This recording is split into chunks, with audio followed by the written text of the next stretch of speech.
One threat actor I was speaking to from Russia, I was trying to convince him that I was Japanese. So I was typing Japanese into Google Translate to turn it from Japanese into Russian. And he sat there and he told me, a lot of the Japanese I speak to speak much better Russian than you. You should really study harder. Your foreign language skills are really poor. And I was sat there like, if you knew I was British, you would be very impressed at my Japanese, which is on point. Hello, everyone, and welcome to Cybersecurity Sessions, our regular podcast exploring all things cybersecurity.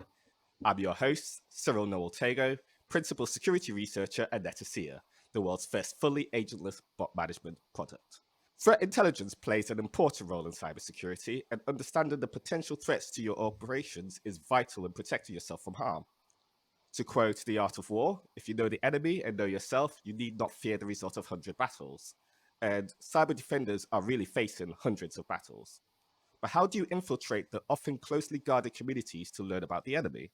Well, to dig deeper into the world of cyber threat intelligence, I'm excited to have a very special guest for this bonus episode of Cybersecurity Sessions. My boss and Netacea's Head of Threat Research, MPhil Gracey-McMinn. Hey, Matt, thanks for joining us. Hi, Cyril. Thanks for having me. It's nice to be on the podcast. Could you please introduce yourself to our listeners? Absolutely. So I'm MPhil Gracey-McMinn, and as Cyril said, I run the threat research team here at Netacea. Our mandate basically is to provide relevant, timely, and actionable intelligence to our internal teams and our customers, allowing them to get ahead of the bot developers and the bot users in order to try and stop business logic attacks. Essentially, providing the sort of intelligence they need in order to defend themselves more effectively. Brilliant. So obviously, when I was offered the chance to interview you, put my boss in the hot seat, I'm not going to say no to that. And I can tell you've definitely been very different since you found out you're going to come on the podcast. But our professional relationship started prior to Netacea in the wonderful world of security consultants. So how did that and your career path following that lead you into threat research and threat intelligence? So it has been a bit of a wobbly path since we first crossed paths all those years ago in consulting. After we worked together as consultants, mostly working on things such as privacy and security maturity audits, that sort of thing, I ended up moving across into a SOC, Environmental Security Operations Center, primarily working as an incident responder. So I spent a few months working as an incident responder before moving up to a breach response and threat hunting team, which is really where I started getting a lot more involved in some of the major issues. Quite a few actually made the BBC News, international news, that sort of thing. So it was really, really exciting, but you also get a lot of calls at 3 a.m. and that sort of thing. And as much as I really enjoyed that, and I enjoyed this competitive mental sort of cybersecurity battles that are going on when you're doing breach response, and then found the threat hunting really interesting. I started interacting a lot more with the threat intel team at the SOC company and getting a lot more knowledge around threat intel, that sort of thing. So I was reading up a lot more of sort of threat intel reports and that sort of thing. And very quickly I realized that I was getting quite frustrated in the breach response and threat hunting world, primarily because it's very reactive. The attacks have already happened. You're trying to stop someone who's kind of already won. They've already at least won some victories in that overarching campaign, and you're trying to drive them back out of the network. You're trying to take control back.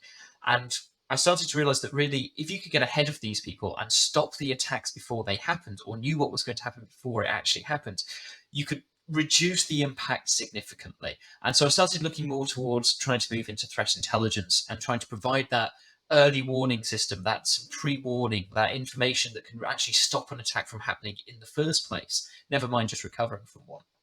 So break that down for me, kind of that process of threat intelligence. How do you get that early warning system? So there is what's called the threat intelligence lifecycle, which, depending on whom you ask, is sort of 5 or 7 stages. And really what you're looking at in the intelligence lifecycle is direction stage. You start off by asking a question. Who's likely to attack us? What sort of methodologies they're going to approach us with? What are the tools they're going to use? Those sorts of high level questions. And then you take this away and you start gathering intelligence from it. You collect up intelligence, you collect data and raw information, and then you process that and turn it into something that can actually be analyzed. You then perform the analysis on it, and then from that you can try and answer the questions. You know what questions you're looking to try and answer. So who's going to attack us, for instance? When, where, how? you've gathered information that can probably answer that question. You've processed this, you've performed some analysis on it. You can then report back to the target of those attacks, answering those questions, providing them with the information of, well, this group of people are going to attack you. This is their list of objectives. This is what they have to achieve in order to basically win. This is what they have to do to beat you. This is what they have to do to achieve their objective. This is the methodology they're going to employ. Here are the tools that they are planning to use. And then we can use that to say, this is how we would recommend you stop them. And using that provides people with a much more focused response to their cybersecurity issues, rather than just going, we're looking for bad stuff, we want to stop all the bad stuff. You go, well, what are the actual things that are, first, viable attacks against you? And secondly, what are the ones people who are interested in attacking you actually capable of launching? You talked about kind of focus response there. If we bring the focus that you currently deal with, that's primarily business logic attacks now, right? Yeah. So I guess firstly, how does a business logic attack differ from another type of cyber attack? So, in a nutshell, essentially, your sort of traditional cybersecurity attack works simply by trying to get your computer to do something it's not supposed to do. They block your files away so you can't access them. They wipe everything. They wipe your master boot record. They do some sort of damage like that. Something that's not supposed to happen. A business logic attack, however, is fundamentally different in that rather than trying to get something to not work or do something it's not supposed to do, they instead use the intended functionality of the system to perform a malicious action. So the usual example I give is if, say, we have a big e-commerce website and I go to the payment portal and I put in a bit of, say, SQL injection or some sort of code or something into the credit card number field. Yeah. I could maybe get by with saying, hey, don't charge me for this item, in which case I've essentially stolen the item that I placed the order for. Alternatively, I could say, give me all of the credit cards for all of your customers. Something like that. I could try and get the server to do something it's not supposed to let happen. That would be your traditional cybersecurity attack. A business logic attack would be if I go in and put in a credit card number, a legitimate credit card number, but it's yours, Cyril. So I'm going to steal your credit card and use your credit card number. Now, the e-commerce site have to accept credit card numbers. That's their entire business model. Their business logic is if someone puts in a legitimate credit card number and it passes all the checks and details, that is going to be accepted and the order will be placed. However, criminals may have a list of 2 million stolen credit cards and they'll put them all into this credit card field and see which ones stick, essentially, which ones can they actually use. And let's say they can use 2,000 of them. They've just conducted 2,000 cases of fraud, but they have not made the server do something it wasn't supposed to do. So it's that fundamental difference of they are using the intended functionality, the intended business logic of the website to perform malicious actions. And how does that affect intelligence operations then? Fundamentally, what we're looking at is actually a different industry to a lot of other intelligence providers. So a lot of other providers are looking for things like ransomware groups, your really big APTs, nation state actors, all this sort of stuff. We're going much more focused into actors who are not trying to break things. Their goal really is generally purely financial. Now, a lot of cyber actors are the same, criminal actors in particular, but these ones are specifically looking to use the intended functionality of the website. So we're looking for people with particular skill sets, often a good understanding of business practices. And we are generally looking at people who may not necessarily, in some cases, be breaking the law. So scalper groups, for instance, are a bit of a problem for a lot of businesses, particularly e-commerce. Scalper groups, for those who don't know, are groups who try to buy up large amounts of low supply, high demand goods. If over the pandemic you tried to get hold of a PS5 or gym equipment or a home spa in the UK, one of those home jacuzzi things you can put in your garden, and you struggled to get those, the main reason for that was scalpers were buying them all up and then they were selling them at massively marked up prices. So, they're not necessarily people acting illegally. So many of them try to err away from the sorts of dark web marketplaces and stuff that illegal stuff happens. Other business logic attackers, credential stuffers, people doing carding attacks, those sorts of things, they are much more illegal. So they do go down into some of the dark web forums. Again, some are still on open web forums as well. They're generally, however, not as technically skilled as some of the more advanced, say, ransomware operators are. So what they often do is they use freely available or paid for tools and then launch these attacks. And what we've seen as a result of this is a sort of splitting of the ecosystem. We've got bot developers. These developers who build these tools, they tend to be quite skilled in terms of development work. And then we have people who actually use these tools who are often much less skilled and instead have things like stacker views in order so they can drag and drop bits of code that they may not themselves understand, but they can just drag and drop the code in and create an attack that way that will exploit business logic. So you've talked a bit about the skills of the attackers, but I guess as head of research, you're responsible for building the team at Netacea, the threat research team. So for people who are looking at threat intelligence as a career path, what advice would you give them in terms of the skills and the tools they need to actually do threat intelligence? So, if you're looking into getting involved in threat intelligence, I think probably the first thing I would encourage you to have is to have a curious mind. You always want to be learning. I know I myself have imposter syndrome quite a lot of the time. People ask me questions, and my answer is usually, I don't know. I'm going to have to go and look that up. That's very common. I had issues with that and worries about it coming through my career path. Speaking to younger analysts who are starting off in the area as well, they have very similar worries. They feel like, oh, I should know the answer to this. I shouldn't have to look it up. And I'm like, you don't know everything. No one's ever going to. And really, the point of being a threat intelligence analyst is that you can go away and research things. So you need to be able to think outside the box. You need to be able to consider, how could I get an answer to this question? The straightforward answer of, oh, I've Googled the question, there's no answer. Well, how else could I approach this? Thinking outside the box, number one. Curiosity, they're up there as well with that. I would say other key attributes as well. Don't think you need to be limited just to, if you don't have a strong STEM background, if you haven't studied STEM at university to like doctoral level, you can't really work in this field.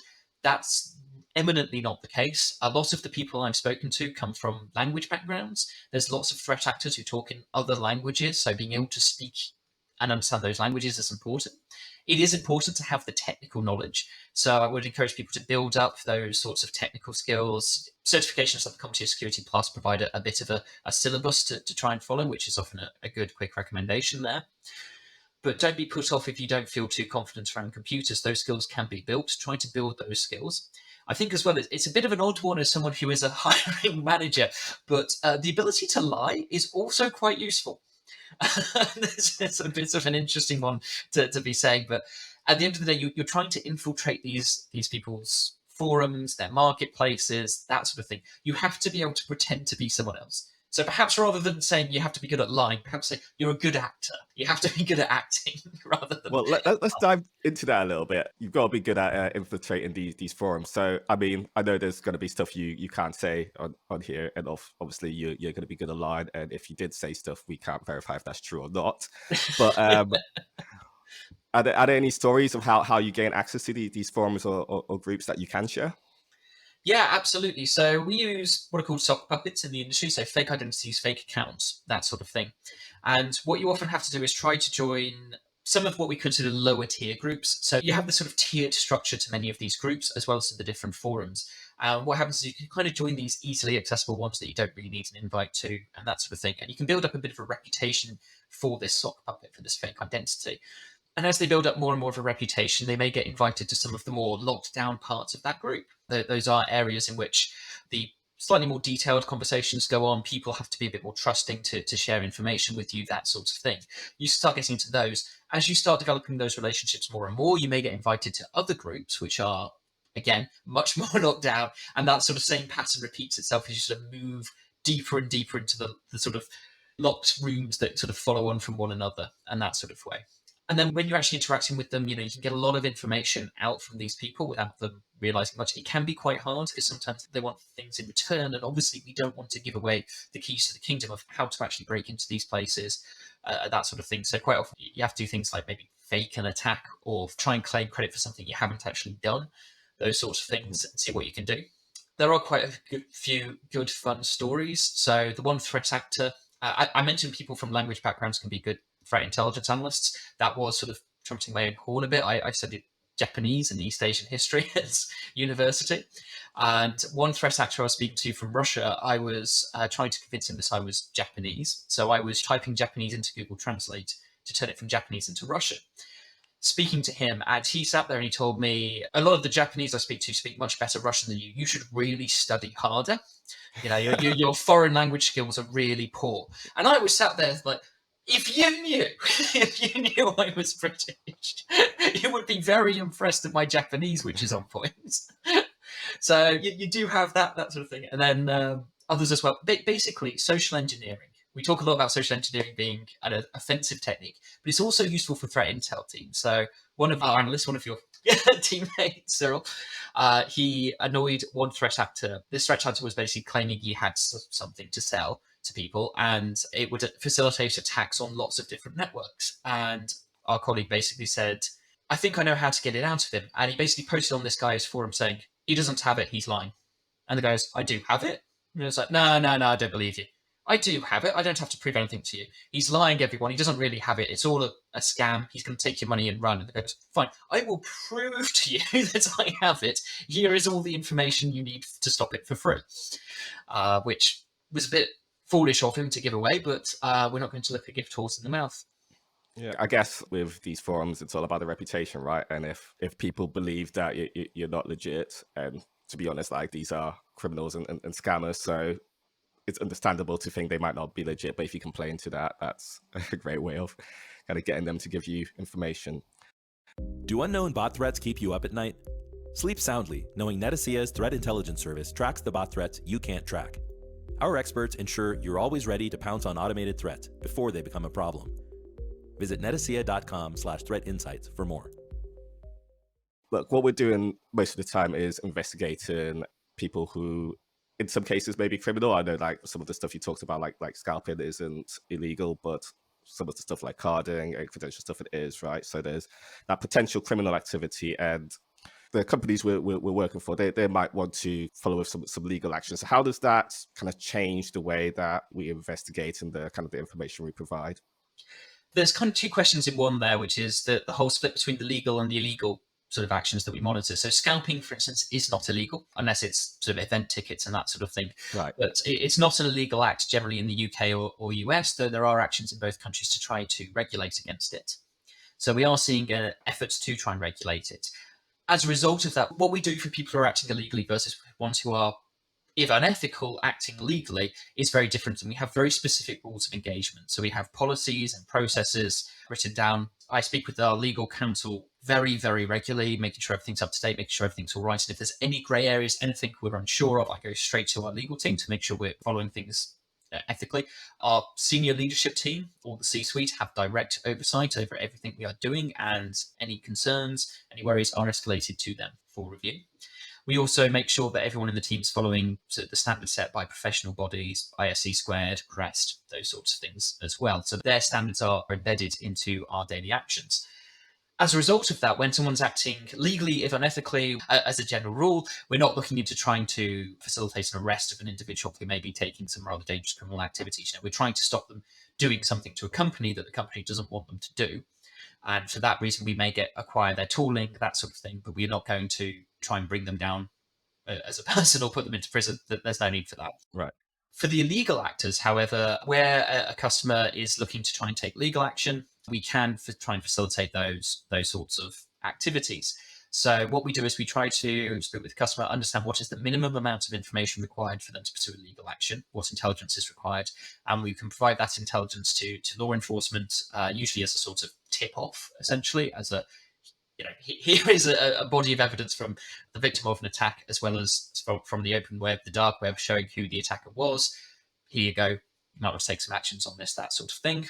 Or if the company themselves wish to litigate against the individual, we can provide them, again, the bare minimum. And we usually have quite a few meetings going back and forth to understand what is the bare minimum. We specify very strict rules of engagement around that to ensure that the rights and privacy of the target of the operation is as protected as possible. And have you had any strange requests from customers around this? So you said you got these really strict rules. Have there been any ones that you're like, ooh, not quite sure where that fits in? We've had quite, I wouldn't say strange ones, but it always surprises me how eclectic the mix of requests coming in is. So we get everything from, we know that there is a refund fraud group targeting us, and we would like to investigate them. We don't know how on earth they are performing refund fraud, which, as you know from your research, Cyril, which I've quite happily going to take credit for now. Refund fraud is essentially where someone pretends to send an item back and claims a refund for it whilst retaining control of the actual item, essentially. There's a number of different methods for it. Different refund fraud groups target lots of different companies. It's costing, I think, the US retail industry about 23.2 billion a year at this point, is an estimate. So we've been asked to investigate groups of those and figure out, how can we stop them? How can we change our processes? That sort of thing. Other ones include simple stuff like, oh, we've seen people talking about this bot. We should have a look into this. Others are, this person is claiming that they've been able to rob us. We don't know if it's true or not. Could you look into it? That sort of thing. Others are, this person is selling gift cards from our organization. Could you look into that, figure out how they're doing that? The spectrum of it is quite broad. And what I've usually found is as we start discussing one project, they'll go, oh, there's also this thing and this thing and this thing and this thing. And people have these sorts of, there's this weird thing going on, which I don't have time to look at in my general day security job. But I'm pretty sure it's bad, but I don't know how bad it is, so I don't know how to prioritize anything. Could you go and have a look into it and figure out A, what's going on, B, how big a problem is it for me, and C, maybe how could we go about stopping it? And yeah, it sort of spirals quite quickly, the sorts of different questions people suddenly start coming up with. And I guess with just that wide range of requests, there must be some very interesting findings that you get from those. Is there maybe one or two that you can share without naming any specifics? Yep, so there's been a couple of interesting ones. So going back to the refund fraud one, there's quite a few refund fraud as a service groups who facilitate other people doing refund fraud. They conduct the fraud for you and then take a cut of the profits. Yeah. Usually about 8 to 15%, I think it is, Cyril. You're the one who does lots of that research. It was about a couple of years ago. It's now about 20 to 30%. But 20 to 30% now. Yeah, cool. So there we go. Me trying to take credit for Cyril's work and doing so. So there's lots of those refund fraud groups, and the one group we looked into, well, we were working with the customers to try and investigate how refund fraud was being conducted against them.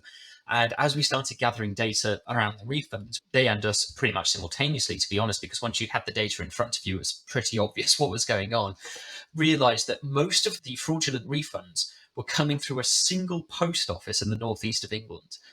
So the people would take these refunds back to that particular post office. And it's like, well, possibly there may be some sort of insider threat or something going on with that area there. Yeah. A few other interesting ones we've had. So I mentioned the one where we were basically just one of your colleagues essentially antagonized the bad guy in a sort of playground, no, I don't believe you sort of way into giving away the keys to the kingdom.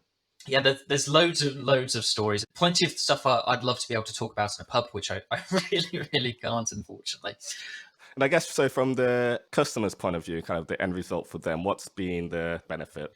So for a lot of the customers, it's number one, actually answering one of those questions. These are the sorts of questions that appear during the day-to-day, and particularly it's a case of, I don't know. It's those unknown unknowns often that annoy people, keep people awake at night. Like, I know something weird is going on. Is it a problem? Is it not? I don't know how big a problem it is, that sort of thing.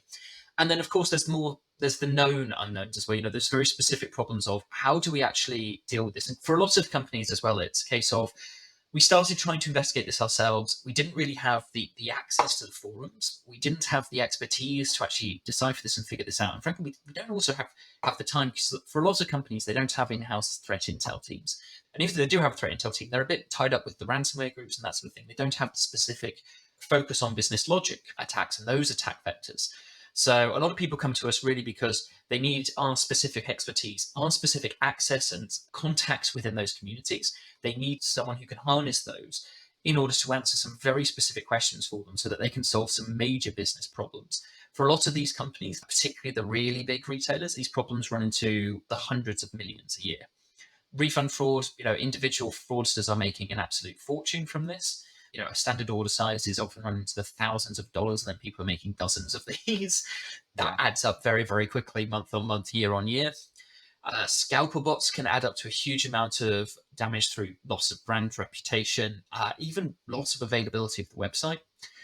Some of the really interesting ones that have caused problems for businesses as well. To go back to your previous question, we had a couple of businesses who've been, for some reason, we see sudden surges of new account registrations on our registration portal, and we're not sure why that is. Also, as an unrelated thing, we've been added to a load of block lists for emails and that sort of thing. And what we very quickly found out was that attackers were enumerating their user accounts. You got just generate a list of emails and go, who is a customer of this company? You need put all of them into the registration portal and see which ones say you already have an account. And those that don't already have an account suddenly have an account created for them, generating millions of emails going out that then adds this company to spam lists.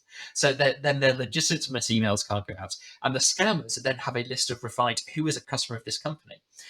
And then they go and send phishing emails to these individuals. So that the actual spam list and the fake account creations are all just byproducts of a very different attack that wasn't intended to do either of those things. So, those sorts of symptoms of another problem are also what we often get asked about. And then we end up diverting off and going, oh, actually, the real cause of this is something that, at an initial glance, may seem unrelated. I guess that goes back to that early warning system then, right? Because if that's the precursor to kind of a phishing attack, which then could be used as another way of taking over accounts, then you've got that system in place that actually, look, this is happening and this might be leading on to something else. Absolutely, yeah. I know because I've built quite a bit of it, but we've got a lot of automation in-house to be actually able to kind of do this research at scale. But talk to me a little bit about the business logic intelligence service that we're launching and how that ties in these deep dives you've kind of been talking to with kind of the automation and packages up for customers. Absolutely. So the business logic intelligence service is geared specifically for business logic. So we're not trying to move into the ransomware space and all of that. If we do catch stuff like that, we do, of course, tell our customers. What we are after, however, very much, and what we're very, very good at, is the business logic groups. Like I mentioned, we have access to all the major groups. We have sock puppets, fake identities that are quite well renowned in these communities, quite well respected. So people do talk to them, they invite them to things. We can talk to these people, we get the information. When we started doing those sorts of things for our customers, we very quickly found a lot of our customers like, this is great. We have more questions for you. Could you go and answer these? And then that spiraled to non-customers actually coming to us and saying, hey, we'd love to actually get some more intelligence on these problems we've got that seem to be, we've heard through the grapevine, through some of your customers, that you actually can answer these business logic intelligence questions that our current intelligence provider doesn't do because they're slightly outside of their wheelhouse. Right. So we're very focused on that area of our expertise in the bot management and the business logic attack space, that not many other people really are operating in that space from a threat intelligence perspective. And so as we got more and more requests for this, it just became a case of let's just formalize this into an actual service that we're offering. And so we now have a sort of 2-track model. We have a subscription track for people who want a sort of continuous flow of intelligence coming in, answering their questions as they pop up, that sort of thing, and just sort of general metrics over time of, how often are you mentioned on these forums, how regularly are attackers developing new tools for you, how do you stand across your industry, answering those sorts of broader questions that's quite useful for management, that sort of thing, as well as going deep dive into, who are the known adversaries, who are the attackers hitting us, how is the ecosystem developing, what is the relationship between the different groups and the attackers? Are there any pressure points we could use to try and reduce the operational effectiveness of any of these groups? Those sorts of slightly more in the weeds sorts of information. So that we can provide on a subscription basis, and there's 4 tiers of subscriptions: essential, annual, quarterly, monthly. Monthlies, as you might imagine, very hands-on, very involved. All of those levels have provided significant value to our customers. And then we have the other track, which is our bespoke project track, which is where someone comes to us with here is an objective we're trying to achieve or a question we need answered. And we scope the project for them and say, this is how we would recommend we approach this. So for instance, we know of a refund fraud group who are targeting us. We would like you to infiltrate that group and identify how they're actually attacking us. Give us their methodologies, give us recommendations on how to stop their methodologies from functioning and that sort of thing. So that's a very sort of bespoke project down there. And we've had, like I said, refund fraud style investigations, looking into synthetic identity fraud, also running the whole gamut to looking into proxy networks that may be attacking individuals, that sort of thing as well. And how does this all feed back into the core Netacea bot management product? So it works best as an add-on because all the information we gather can go to Netacea's internal teams, particularly data scientists, bot experts, and that information can be fed back much more easily. And because we're so well integrated, we sit together in the same office, it makes life a lot easier for us. We can feed that information directly to people who are actually trying to stop these attacks from happening. Nonetheless, it can work as a standalone service. And for some people, that is what they have asked for and what they are getting. And that information can then be used by the business however they want to use it. So it may be used simply for reporting and tracking of metrics over time. It may also be used to inform other incident response activities. There's a huge variety of different uses for this intelligence. So it is ideally suited as an add-on, I would say. It works best if you've got the bot management. And if you've got the bot management, this can really enhance the power of that tool and really help it to function at a far greater level. But nonetheless, on its own, it still has a great deal of value, and people have certainly found value in that, particularly in the bespoke project stream. Yeah, and I guess with the bot management product, there's a base level of this intelligence already feeding into that, right? It's not that if you don't get this, you're not going to get anything at all. No, absolutely. So all of Netacea's bot management customers were getting a level of threat research support already. They're not having that taken away from them. They are getting the option to have enhanced services added on, which is what they were asking for. Brilliant. Well, thank you, Matt. I think we're just about running out of time, but it's been very fun having you in the hot seat for once. I am dripping with sweat, but I'm glad I survived it. It's been a pleasure being on.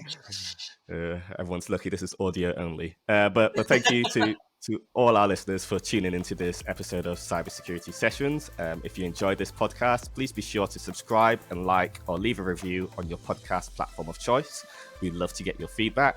You can also get in touch with us via our Twitter, that's @CybersecPod, or by email to podcast@netacea.com. Thanks again for listening, and see you again on our next episode.